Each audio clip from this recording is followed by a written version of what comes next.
Hello Trekkies and welcome back with another video of TREKKERPRISE. Well, as usual, we're going to talk about Star Trek Discovery during the second episode of Season 2 called The New Eden. I love this episode, and I'm not gonna correct myself because I know first time I said I love this episode and I said no, I actually like this episode. No, actually I loved this episode. This was absolutely amazing. I really enjoyed most moments of it. I really enjoyed the interaction with Pike and the crew. I really enjoyed the interaction with Saru and Tilly. I really enjoyed the moments of Saru and Tilly, although Tilly proved to be a bit annoying this time too. But it was an absolutely amazing episode this time. We got so many character moments from Captain Pike, from Tilly, and from Saru as well, who I got so surprised by. He's an absolutely fantastic character. So this episode basically follows the story of searching the Red Burst and going into uncharted areas of space and then finding out more about the actual, Red Burst. The beginning of the episode, we see Tilly actually figured a way to actually track down one of the Red Burst. The only problem is that it was really deep down in the Beta Quadrant. Hence the distance, they had a little problem to get there in time. We're talking about 100 and something years. So they decided to actually use the Spore Drive and Lieutenant Stamets to get there faster. They go to the planet and they face with this Earth-like society that they sending a distress call, but they're not really in distress. As it turned out, the locals in this planet are actually coming from planet Earth itself. Interestingly enough, just way after or around the Third World War in 2053, 2054, as we got to know from this episode. The locals call the planet Terralicium, and basically they worship a godlike creature, an angel, that surprisingly we got to see in the previous episode. So the landing party goes down to the planet to look around and find out who's sending these distress signals, and they bump into the locals, who really welcome them as, and they tell the story like how they got there and how everything happened around the Third World War in the original Earth, and then how they got transported here to the Beta Quadrant to start their life here. So I'm kind of thinking that the Red Angels are not really there to make harm or do any bad for the society. Their intention might be peaceful, and they just wanted to preserve the society, and they seen the destruction, what was going on in the Third World War, and they might be just saving the essence of humanity. Maybe they are the guardians of the galaxy.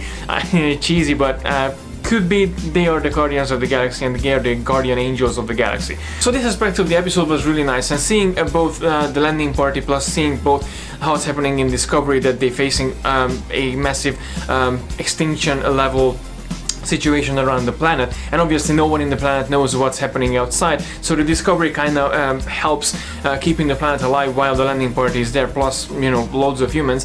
And also the landing team try not to involve with the normal cause of events, what's happening in this society, even though they are humans and they are aware that they've been transported from one planet to another.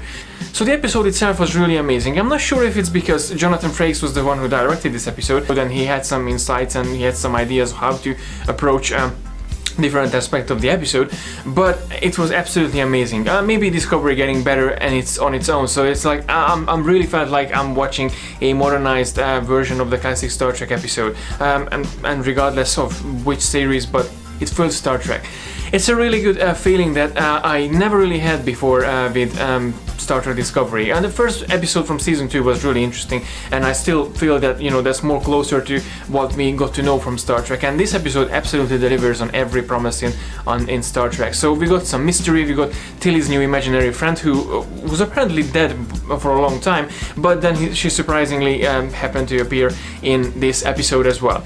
A couple of little things that I noticed in this episode and I particularly liked. First, Tilly's hairstyle. I kind of felt like there's a Princess Leia vibe there. Obviously that might be just a coincidence, but it did feel like okay, she's wearing a Princess Leia buns in her head. And also Tilly's interaction with the computer was just priceless when Tilly was like, yeah, I know, it's gonna be a big boom, and the computer just said confirmed. That was hilarious. That was hilarious. I particularly enjoyed the sound effects in this episode. I know it's a little detail to talk about, but when Tilly was in the sickbay and we could hear this little sickbay sound effect from the TOS era, or we can hear the garbled audio message down in the planet, and even we can hear the TNG and Voyager sound era-like door chime. Visuals were fantastic, the music was absolutely amazing, But overall it was just an absolutely amazing episode. I would give a 10 out of 10, and this was an absolutely fantastic episode. I'm really looking forward to see more. I adore Anson Mount's Captain Pike. He gives a really brilliant backstory for this character that we didn't really get to know from the Cage and from the original series, or even from the Calvin movies, because we know so little about Captain Pike. So I'm really happy that we have a fantastic actor here who actually delivers a lot of story and a lot of facts about Captain Pike. Overall, this episode was absolutely amazing. I really loved every aspect of it. I did not have any concerns, any problems. I loved how the crew interacted. Saru started to become more of a captain-like person, more engaging, even more encouraging as well towards the crewmates. So yeah, it's a brilliant episode, what can I say? It's a new Eden, but maybe it's not just a new Eden, it's a new Eden for us Trekkies. We finally got to the point when we can enjoy Star Trek Discovery. So that was it for today, guys. Thank you very much for watching. Please, as always, don't forget to let me know your thoughts about this episode, Star Trek Discovery Season 2, Episode 2, New Eden. Let me know what was your favorite or least favorite moment in this episode, and also let me know what you think overall of Season 2, what you think it will go as a whole in Star Trek, yes, as a sense in Star Trek, where it will go. As always, thank you very much for watching. Please don't forget to like and share the video, and don't forget to subscribe to receive all the geekiness every week. If you're new to this channel, please don't forget to subscribe clicking the button right here, or if you would like to check out one of my other videos, please click on one of these guys. I'm pretty sure there's an old video review and maybe there's some character data file as well, so make sure you check those out and have fun. Until next week, live long and prosper.